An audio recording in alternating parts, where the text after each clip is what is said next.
Hi, everyone. Thanks a lot for joining the TC105 Geomechanics from Micro to Macro Seminar Series on Discrete Element Method in Geotechnical Engineering Education. This is the fourth lectures that we're hosting throughout, and then we have 5 scheduled.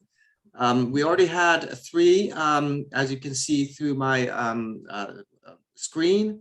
And if you have missed any of those, there's a YouTube link, and then there's a website link that you can go to know more about the details. Today, we have the 4th one by Dr. Shiwei Zhao, who is with us today. And then on next May, on 24th, we have Krishna Kumar from Texas talking about his work as well. So please join if you can on this one. But today it's my pleasure to have Dr. Shiwei Zhao for the lecture. Shiwei, thanks a lot for agreeing to give this particular talk. Thank you. Yeah. Dr. Shiwei Zhao is a research assistant professor at Hong Kong University of Science and Technology. You see the background of the university from his screen. He works on computational geomechanics and multi-scale modeling of granular materials with discrete element method and coupling with finite element method and material point method. So he covers a lot of different methods, as we know from HKUST team. You'll see here today that he's a primary author of Pseudodn, discrete element code for non-spherical particles. And this is something that we were very interesting to see how we've seen in the past 3 lectures more on the spherical particles or rounded particles, but today we'll start to see some of the sort of a non-spherical particles. And he will talk about using open source DEM in teaching. So Shiwei, thank you very much for agreeing to give a lecture to our TC105 community members, and the floor is yours. So I'm going to unshare my screen so you can start sharing your screen. Thank you, Professor Soga, for having me. Okay, let me share my screen.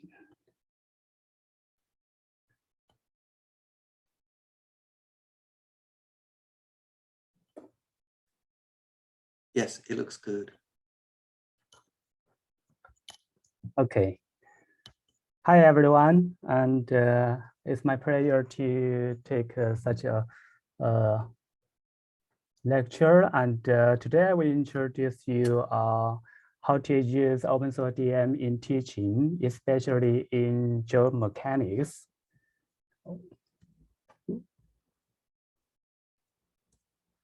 Okay, first I'd like to give a quick introduction to myself. I'm Shiwei Zhao from HKUST, and I'm crazy in programming, having some experience in C, Python, and CUDA, and almost 10-year experience in DEM programming. I'm the maintainer of Pseudodn and open source DEM code for modeling non-spherical particle, and also another open source code, Pseudodn, that is designed for the analysis of internal structure of granular packing, especially for non-spherical particle.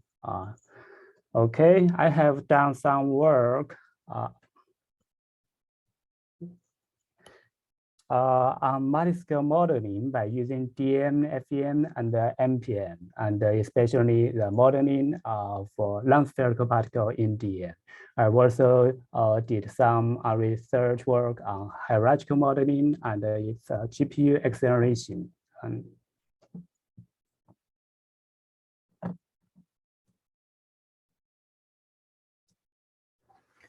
And recently, I just finished a work on parallel computing in DEM by leveraging ray tracing core, RT core on RTX GPU from NVIDIA's, and that we can get more improvements in performance beyond the traditional CUDA shader, and we use a CUDA cores, that is CUDA core. So. Today's lecture will be very friendly to DEM beginner, both teachers and students. And first, I will introduce you some theoretical background of DEM, then introduce some popular open source DM codes, and then how to to what possible situation we can use DM to teach in geomechanics. And because this lecture is focusing on teaching in geomechanics with DM, so this lecture would not be a dedicated tutorial of any software. Okay, but if you are interested in this talk and have any question, please let me know. Okay, so let's get started.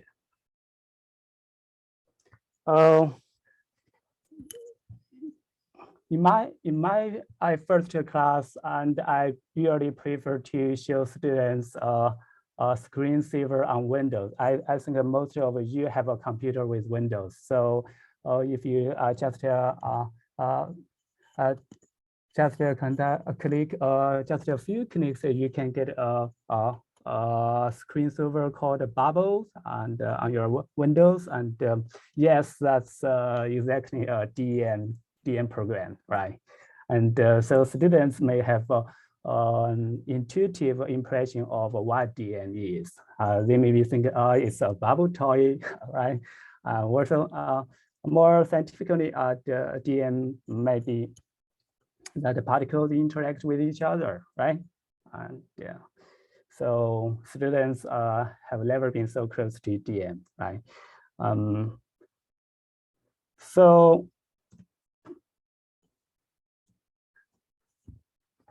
So of course, DM is beyond a toy. Yeah, in traditional geotechnical test, and there are critical challenges to see the internal displacement within a soil, and also it's nearly impossible to see the force. And even though we can reconstruct a sample using technology such as X-ray CT scan and visualize contact force using photoelastic tests that's popular employed in physics.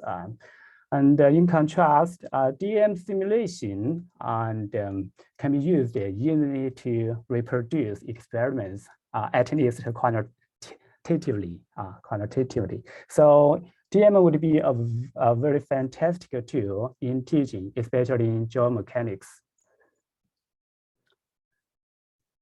So let's first check out some basic theoretical background of DM. So the first question is how to make particle move in DM. So particle motion is governed by the so-called Newton's-Euler's equation, where the translational and the rotational velocity will be solved with respect to the resultant force and the torque.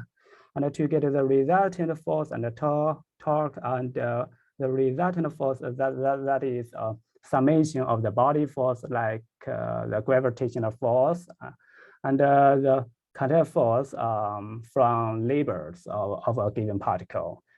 With respect to the resultant torque, that is cross product of the position vector of the contact point and the contact force, the corresponding contact force. So how to get to the contact force? Yeah, we know the position vector, and in those equation, the contact force is unknown. So in DM, we usually introduce a contact force model. The prevailing force displacement law is implied in conjunction with the Coulomb friction model. And for the sake of implementation, usually we need to decompose the contact force into two orthogonal parts, the normal one and the tangential one, and which are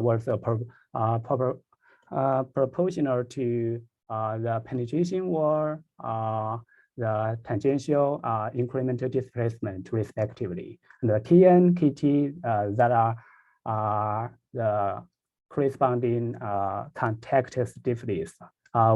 When K and Kt are constant, then the model is well-known spring linear kind of model. And but if the Kn, Kt, that is a function of the contact geometry information, for example, the penetration, that's nonlinear.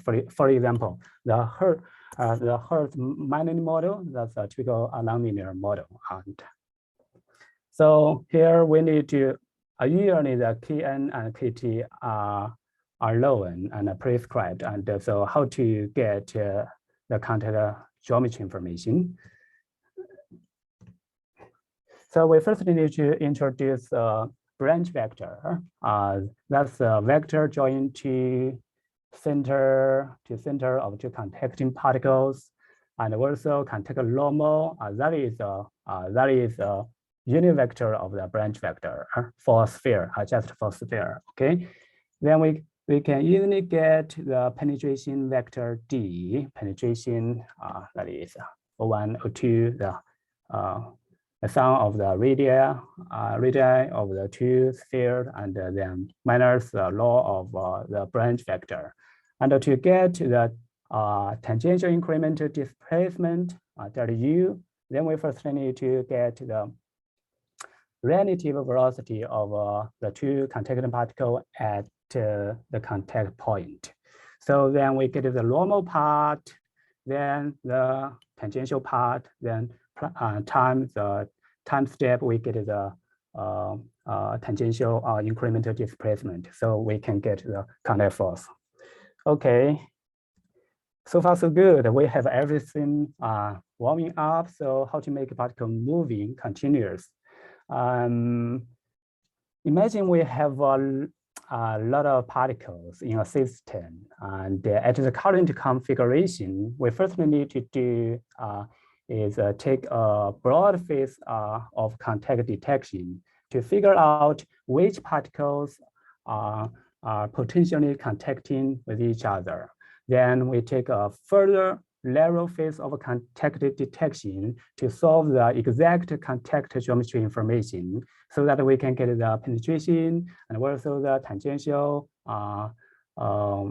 incremental displacement. And with the assistance of a contact model, that is force displacement law, as mentioned above, then we can get the contact force and for each contact. Then we sum up all contact force of a given particle, and plus is gravity body force, like a gravitational force. We can get the resultant force and the torque. So we can update particle position accordingly after performing motion law, that is the Newton-Euler's equation. So we keep the simulation loop until whatever you think should be done. Okay, so everything moves. So that's all about the basic background of DEM. So DEM looks so easy, right? But if you want to program a DEM, there might be you may encounter some issues. So, but luckily, you do not have to code your DEM from the ground, because we have many choices from the open source community. Here I just list a few popular general purpose DEM codes here. The first one, YADI, most of you may be familiar with that if you are using DEM now. And YADI is designed specifically for geomechanics. Next one is LAMPS, which is designed mainly for molecular dynamics, but it also has a package for granular mechanics, I think. Based on LAMPS, we have another popular open source code, NICE, which has been coupled with like open form, say the famous CFD-DM, right? And NICE has some significant improvements and with respect to LAMPS. And for example, it provides a solver for heat transfer. And the last one is a Mercury DPM from University of Trent, and which is designed for both DEM and MD.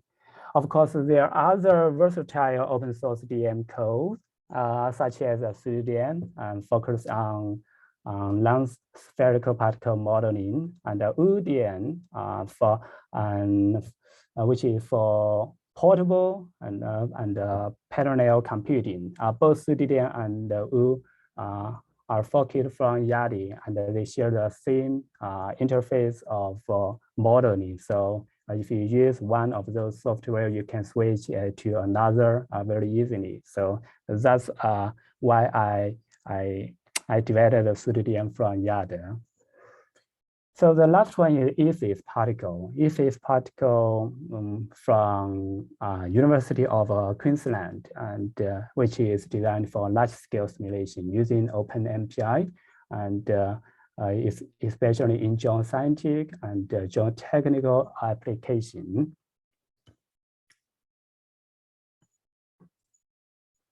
So what are the pros and cons of those open source codes? When you're using open source codes, you are lucky. You have the maximum flexibility. You can modify the codes and do whatever you want, if you can, right? Okay, and of course, you can share your codes to others, and your simulated results can be reproduced easily, and your work, for example, research work can be followed and easily. So, however, and open source codes may not be so friendly as you expected. For example, the GUI may be not so good looking, right? Or easy to use. And also, no one can guarantee you the reliability. If you do not encounter any issue, then you're pretty lucky, okay? A common feature of those open source DEM codes is using hybrid programming technique, and typically using C++ for the heavy part of the computation in DEM, and Python for the interface of modeling. That means we usually use Python to set up our simulation and then submit our model to the computer, and the heavy part, the kernel of the DEM is running, and that is writing in C++.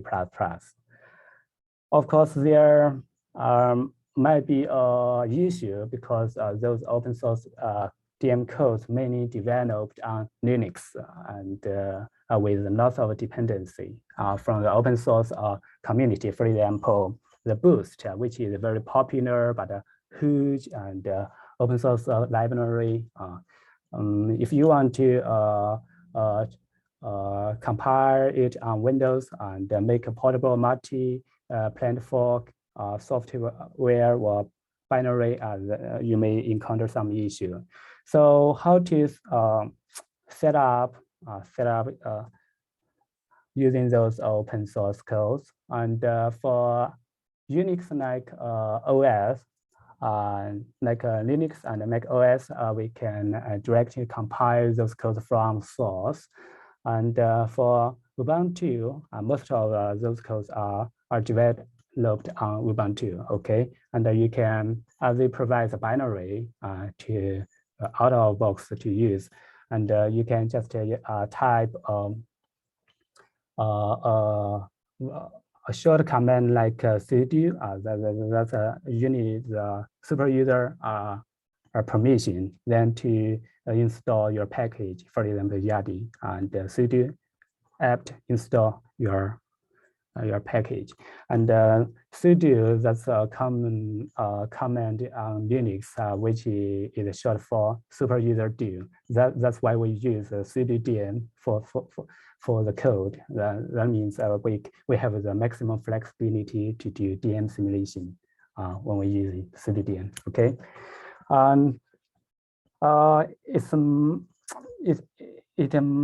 it might be a little bit painful for Windows user because I just talked about there are a lot of dependency, right, for those codes. So if you want to make the code run on native Windows, you have to cross-compile those source.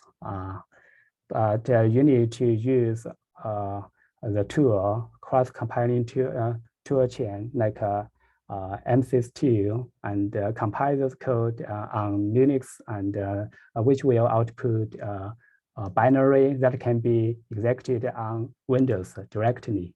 But you may encounter some issue when you take a cross-compilation. And but luckily, since Windows 10, I think, to my best knowledge, we have a Windows Linux subsystem. That means we can install Linux as a subsystem on Windows. Here a picture snapshot for the WSL. So after you will the WLS seem like a virtual machine. If you heard that, we can install any operating system on the virtual machine, which is like a software on Windows. But the WLS has a more performance improvement.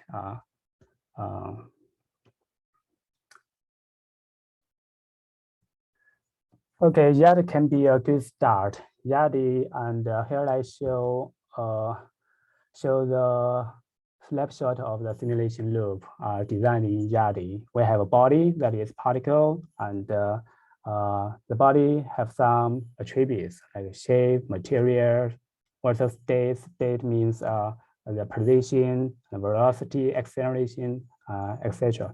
And the contact interaction. And with the body, we calculate the contact force and update the position. So to have a better understanding in the simulation loop, I have copied a Python script below. Each computation step we see above is captured as an engine in YADI. That's a function actually in C++. And all engines are grouped into a list. That is O.engine, say the list. Then the engine, the list, the item will be executed in order one by one. So let's first look at the first one. So we need first to reset the force. I mean, we clear all information about the contact force and also not contact force, the resultant force, okay? Then we take the broad face of a contact detection. Here, for the broad face contact detection, we may use, okay, the bound. That is X-aligned bounding box that is assisted is used to assist the broad face contact detection. Then we do another further lateral phase of contact detection to calculate the contact geometry, physics, and to calculate the contact geometry. For example, we have different shapes of particles. Say also, say we have a sphere and a wall. So the contact maybe occurs between sphere and sphere, or sphere and all. So we may need to invoke different functor or function for the different pair of contacting body, right? So if the two body are sphere, then we invoke the first functor. If the contact are composed of a wall and a sphere, then the next functor. And similarly, yeah, we use a similar scheme to calculate the contact physics. That means for two body, we may have a different materials. So how to determine the contact physics or the contact materials at the contact point. So we need to give a function, and so for these two materials, here we use the same material for all body. Yeah.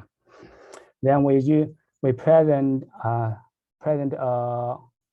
contour law. Here is the rolling resistant law, and that is we mentioned the force displacement law, so that we can calculate the contour force based on the geometry information and the contour physics, such as contact stiffness. After we calculate the contact force, then we need to integrate a particle motion. Here we introduce a Newton integrator, and then the last one is pi runner, which seems like a hook. That means we can invoke our defined function in Python from our simulation loop. So, for example, we want to record some output, some data, and so we need to write a function in Python, then put it into the pi runner. The pi runner function will encode the function defined in Python periodically. Okay.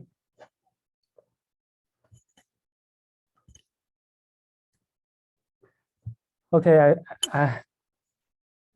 I'm glad to introduce our own source code Pseudodn, and which was forked off Yadi in 2014, and it is specially designed for non-spherical particle modeling, and not just cloud particle. Beyond 3D version package, Pseudodn also provided a two-dimensional version of package, and which may be it would be very convenient if we want to take the real two-dimensional simulation, right? In Yadi, we only have a three-dimensional right now. Pseudodn has a lot of non-spherical shapes built in. We have two good categories of particle shape. We can use polysuper universoid to model smooth particle, or spherical particle, GJK particle to model angular particle, such as rocks, right?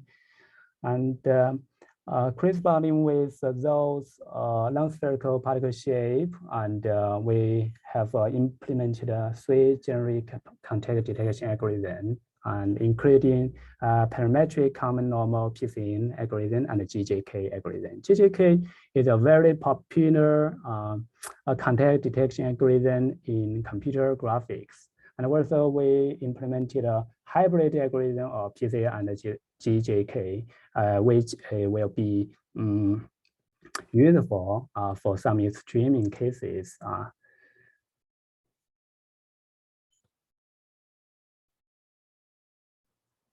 So here I would like to show you a hardware and how to use Yadi word CDN to set up a simulation. Okay, I would like to switch my screen share. Okay.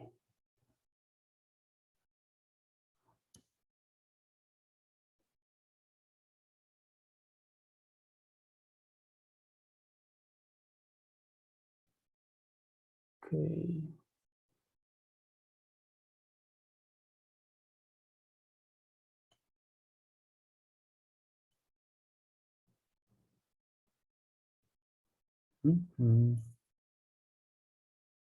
Where's my screen? Okay, sorry.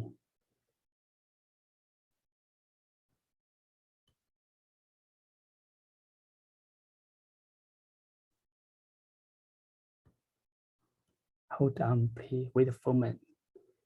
Wait a moment, please. Okay. Here we go. Okay. Here is a remote desktop from X2Go, and I will show you the hardware example. Okay. Here's the hardware. So first we need to import some useful function, and then define the materials for the sphere or all, and put the materials into the container called materials. And then we create a sphere and assign materials and append it into the container called bodies. And similarly, we create a ground and with a plane wall and appended it to the container body. Then we write a customized function in Python called record data. We need to periodically output the position of the sphere when it's falling down, colliding the ground and bounce up and down again. Okay, so we open a file and find the first object that is index. The index is 0, that is a sphere, and we access its position and print it out into the file. Okay, then we close the file. So here's the Newton integrator. Here is the engine I just mentioned, and here's the PyRunner. We will call the recorded data function periodically. That is 10,000 time steps here.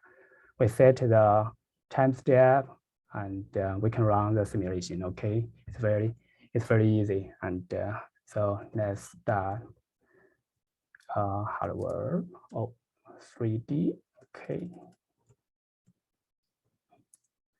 Okay.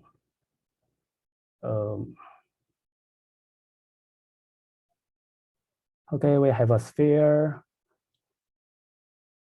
above a plane ground, and after we click the play, okay.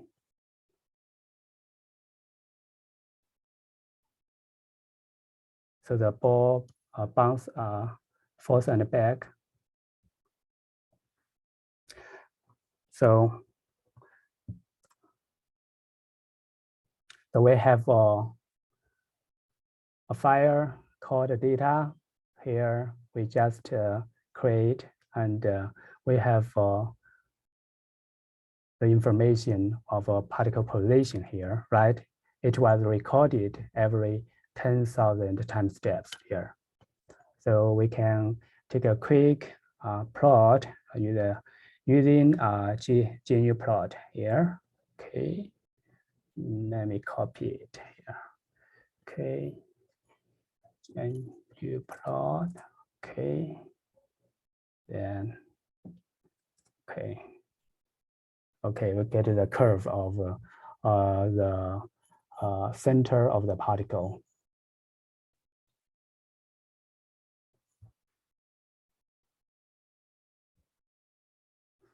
Okay, let's back to my presentation. Stop here.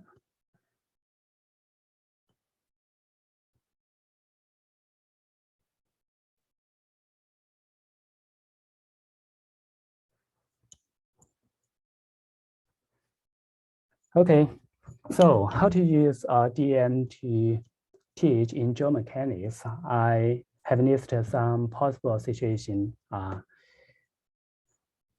So when we teach stress in soil and the shear strength of soil, there are some possible situations. For example, we can explain students what's the geostatic stress and the induced stress. We can take some DEM simulation, and also we may, that's very important, the direct shear and the triangular compression test in geomechanics. And we can explain the stress state and the stress path, okay?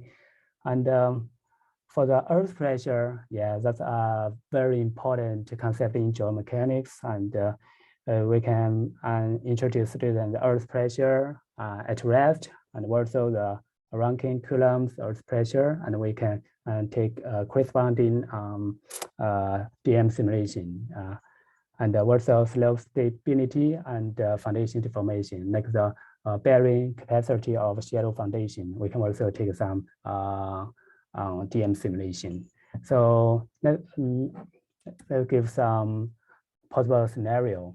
For granular packing, yeah, students can learn the angle of repose and also the inherent anisotropy that forms when particle depositing under gravity. And we made teach student how to quantify the anisotropy using fabric tensor or Sharon's entropy. And the students can change the friction coefficient or particle shapes so that we can see what happened in angle of repose and the inherent anisotropy, right? Another important topic is triangular compression. We'll teach students what's the difference between conventional triangular compression and the true triangular compression. Also in DEM simulation, traditionally we use a rigid cylinder to simulate the memory or the symmetrical sample in conventional triangular compression. In Pseudodn, we also implement the memory constructed by flat element to mimic the memory in the lab test. And for the true triangular compression, that's pretty easy, but very difficult in lab test. And we just need 6 rigid wall, right? And give some loading controlling so we can simulate the true triangular compression. And we may teach students how to conduct isotropic consolidation and then perform different loading conditions to simulate a drained and undrained case. Here I have to load that for the undrained case simulation in DEM, we usually use a tricky workaround because there are no water at all. And we usually keep the volume of a sample constant during loading to mimic the undrained test. And so we may also introduce students shear induced anisotropy, and we may visualize the contact force, and the students can observe how the anisotropy evolve during loading, right? Then we may introduce students the different or the basic behavior of granular soil, like sands, and the strain hardening and the softening behavior. And what's under the important concept critical state, and the students can change the initial variation and confining pressure and get some simulated results. So they can get a stationary critical line, and that helps the students have a better understanding of a critical state. And also a very important concept that is liquefaction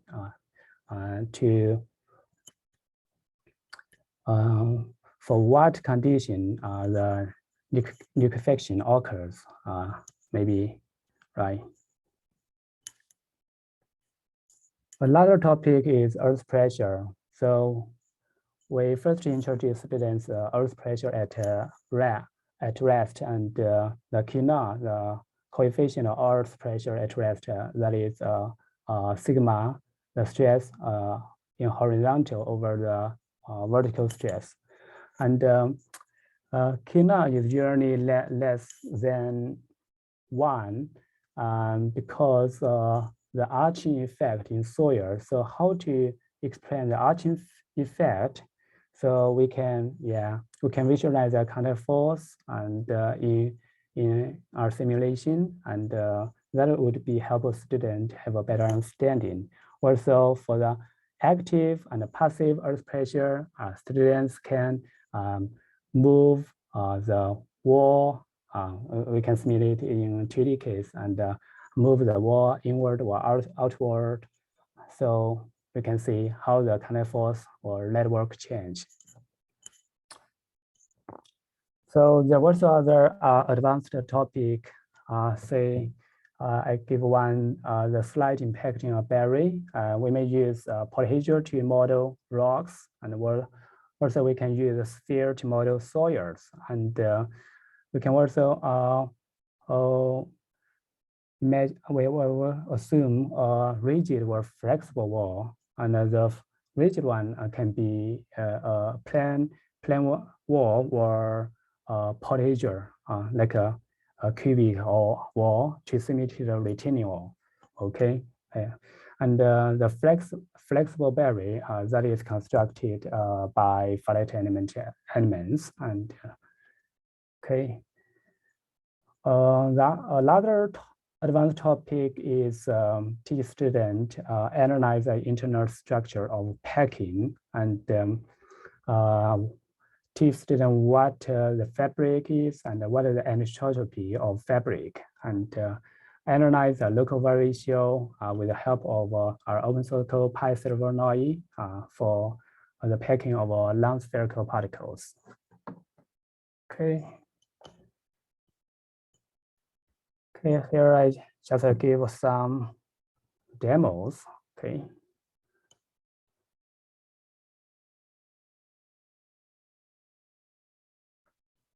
Back to our remote desktop. Okay. Yeah. Okay, here we want to show you how to conduct packing. Okay, packing. Okay.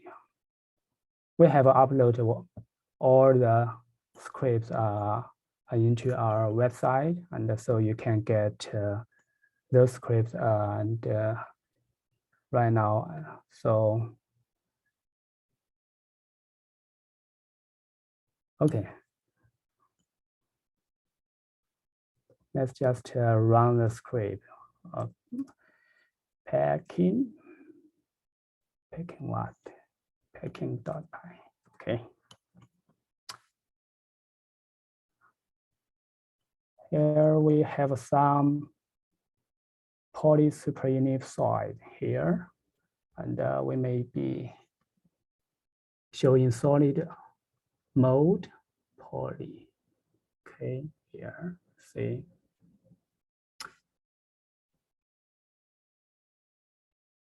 You may see there are some significant overlap between particles because we just randomly generated those particles. Okay, let's run the simulation.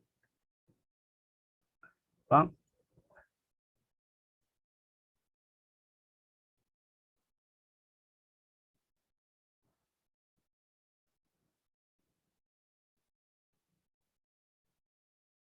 Okay.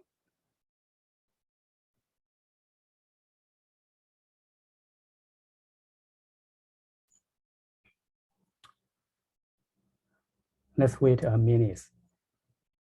So how to visualize the simulation scene, the particle, fashion way? Here we may use a retracing technique. We use a software Power. So put down.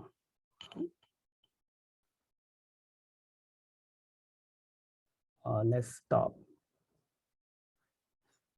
Simulation.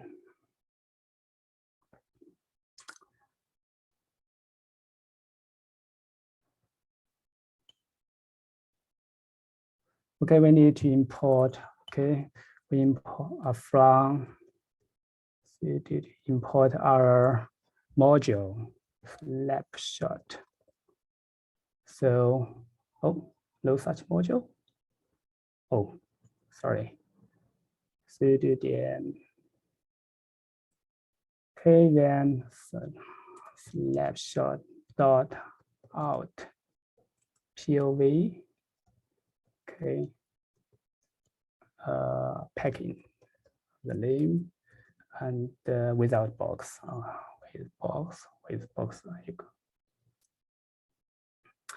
With box equal false. So okay, so that we have for, let's see, we have the POV file here, and we can visualize it using Power.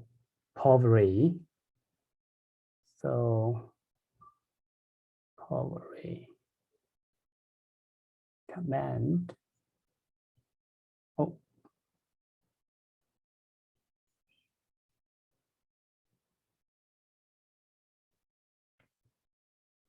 Oh.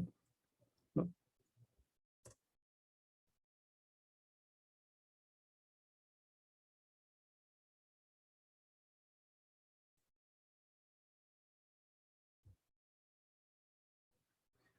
Okay, the name is packing.pov.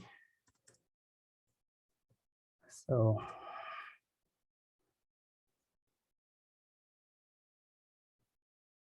okay, we have a packing and a ground below it. Okay, we can remove the ground, just comment out.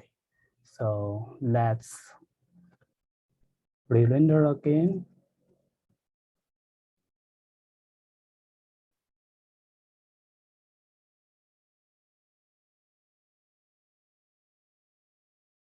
Okay. If you want to change the camera view, you can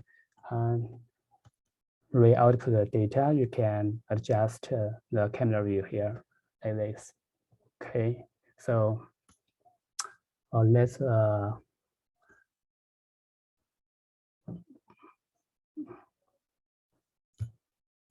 re-output the data.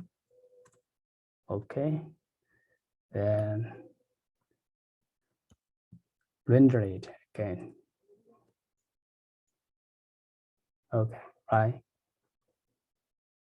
The camera view has been changed. Okay.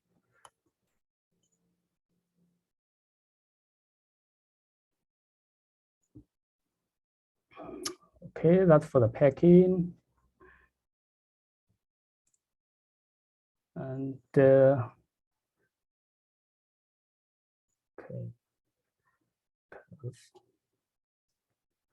Now we can take a triangle comparison demo, but it will take much time. So I just explain how to conduct triangle comparison. So we usually need to consolidate a sample first. Sample here, we introduce a triangle compression engine here, right? And we'll set the confining stress. Okay, then we run the simulation, and after we reach a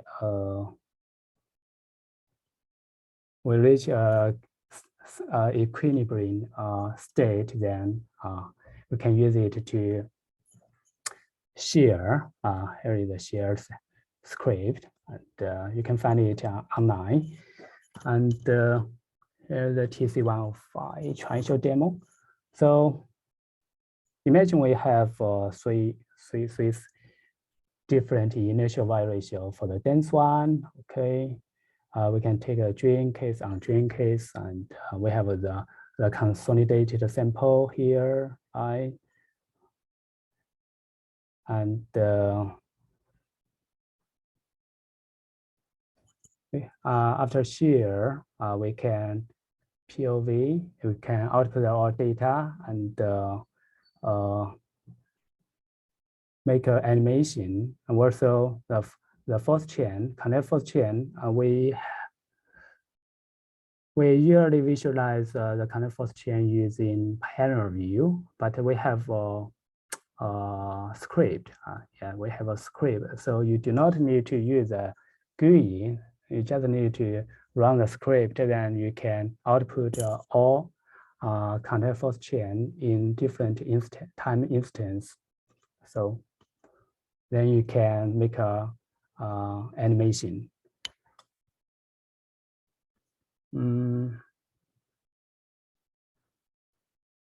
To save the time, I prefer not to demonstrate the triangle test, but we can show you it's a TC105 here. Okay.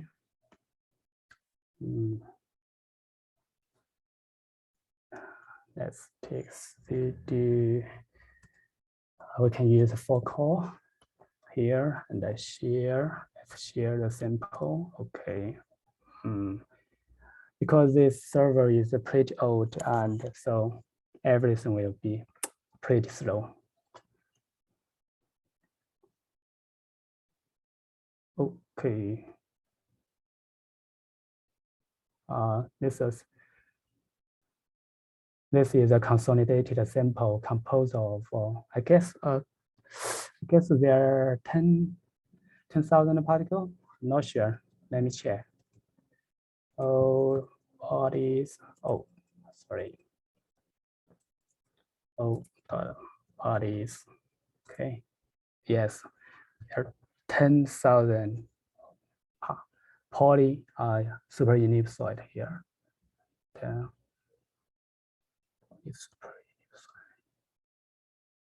Yes.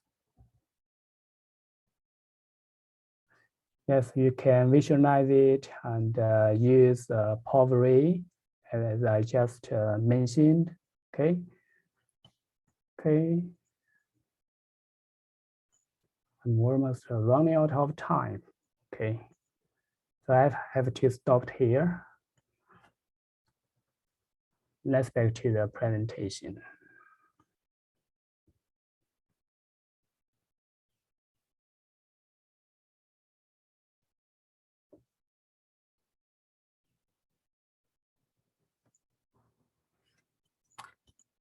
Okay, here's summary. DEM is simple, but not so simplistic. There's still a long way to go for engineering practice using DEM, but it's really a fantastic to use DEM in assisting teaching of geomechanics. And also, the open source DEM codes are not so friendly. You have to do everything. It's your responsibility, right? So for geomechanics teaching, there may be a urgent need to have a lightweight and a friendly DEM code. So here we have an ongoing unit design DEM code without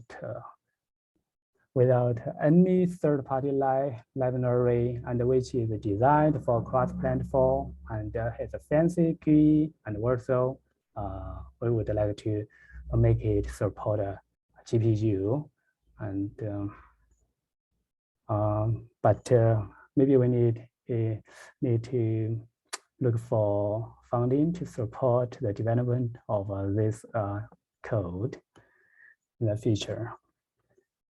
So that's all about my presentation, and yeah.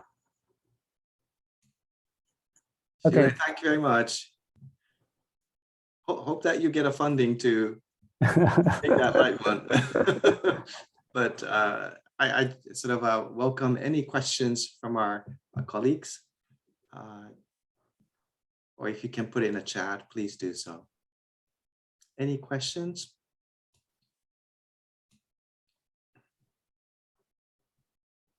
And if you can put in a chat if you want to. Nakata Sensei, please.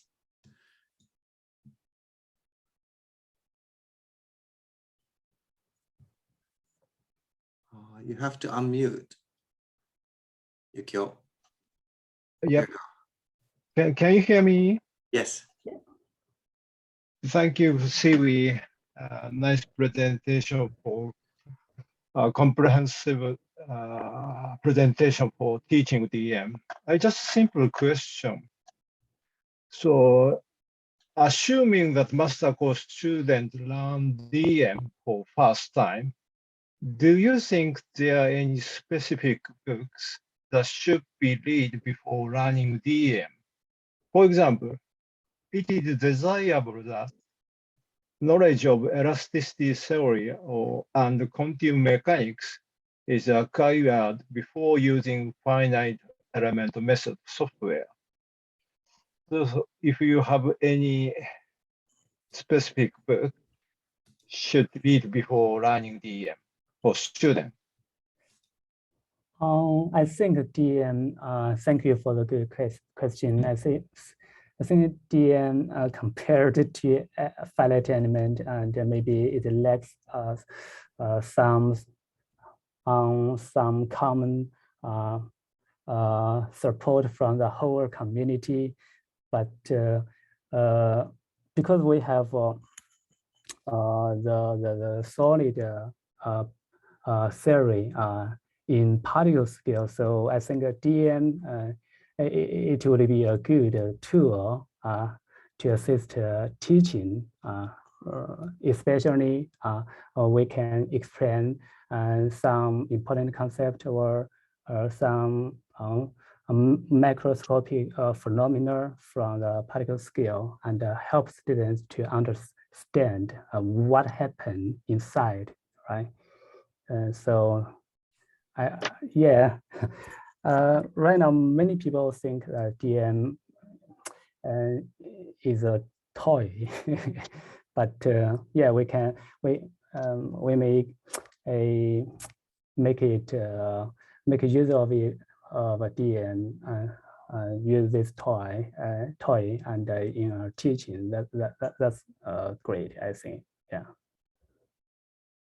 Thank you very much. So in another words, so you may say, so more easier to learn DEM comparing with finite element method more. That's right? Not really, but yeah, there's still a long way to go, and yeah.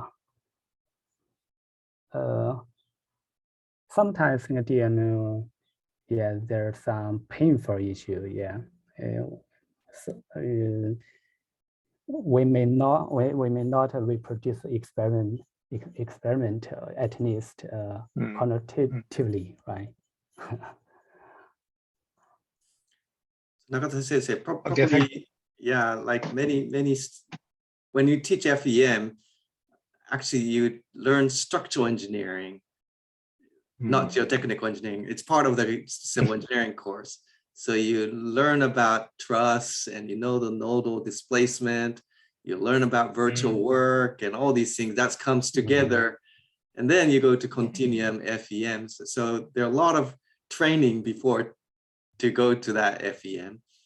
Whereas in DEM, if you forget about soil mechanics, you can start very simple. It's a fundamental physics of Newton motion and that sort of thing. So easier. I think the problem we have is that we want to teach geomechanics or geotechnical engineering using DEM.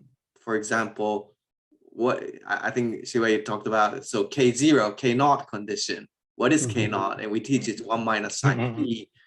So what does that mean? What is 1 minus sine phi means? And I think you can use DEM to a little bit think about that and see what it means. And I think you've been doing that, Shiwei. I think I understand. So it's really trying to understand the mechanism of the empirical equation that we use in practice. Maybe one way to teach geotechnical engineering using DEM. I think that's what you're trying to say, I guess. So, thank you very much. Yeah. Thank you. Any other questions from anything about, so you're crazy about programming and then C++, Python. Do you expect all your students, well, Python is probably easy, but C++ is quite difficult for the students to get on with it, I think. So do you have any experience of let the students move from Python to C++, or at least as using your open source, it doesn't matter, I guess. You don't need to know about it, much about it. Yes, and to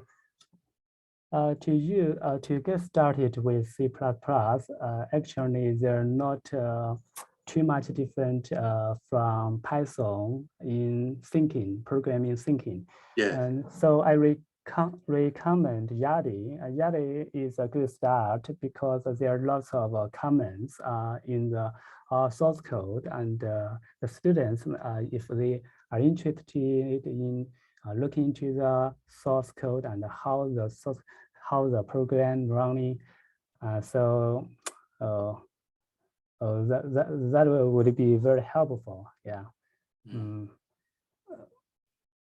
So your recommendation is for the students to go through Yadi's code and look how it works and how it's being programmed.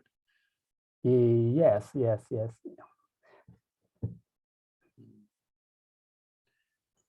Any other questions from our colleagues?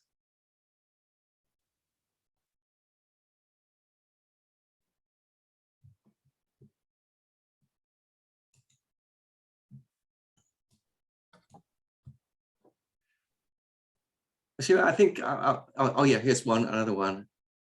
Huan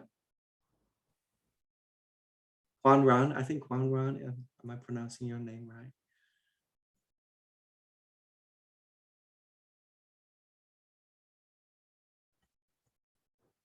Oh, I think you need to mute this. You're muted, so I think, yeah, there you go. I think you can speak.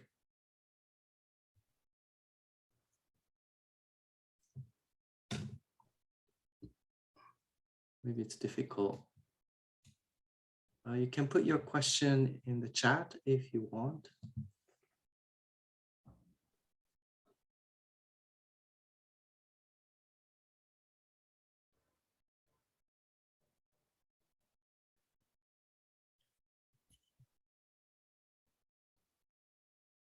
I think Conrad is having a little bit problem with his microphone. Yeah, so he's going to type the question. Yeah.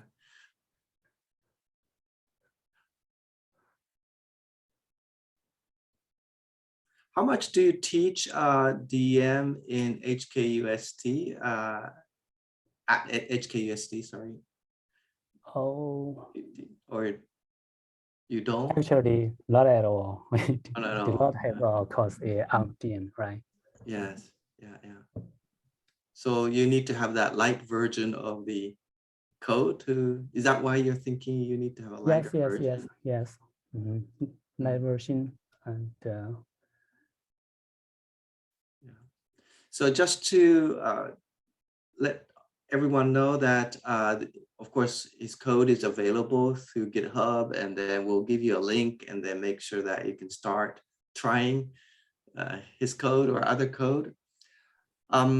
The question is that in terms of demonstration, what do you think is the advantage of open source DEM over PFC, which has a free education version? So the question is open source versus PFC. Okay, that's a really good question. Thank you. Yeah, if just for teaching, I think the PFC for the education version, that's enough. But there might be some, we want to, one goal of our teaching is to make our students interested in what's going on inside the DEM and make them and have a better understanding of the theoretical background of DEM. Yes, so there if we use open source codes, then which may be attract the interest of students, right? Yeah.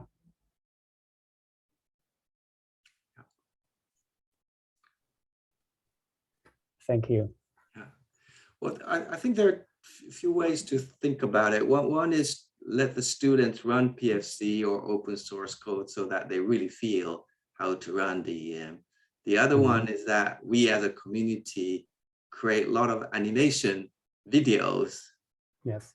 And actually, I use one of your videos, traction compression to our students, because it sort of shows the visualization of force chain and that sort of thing in 3D with actual different non-spherical particles. So one possibility is that some of us will get together and create a lot of videos of different stress baths, undrained, drain. Yes. And then create video libraries, which our colleagues can use in their teaching without really running. So maybe that's something we can think of. Yes. Animation ability, yeah, that's a really good idea. Yeah.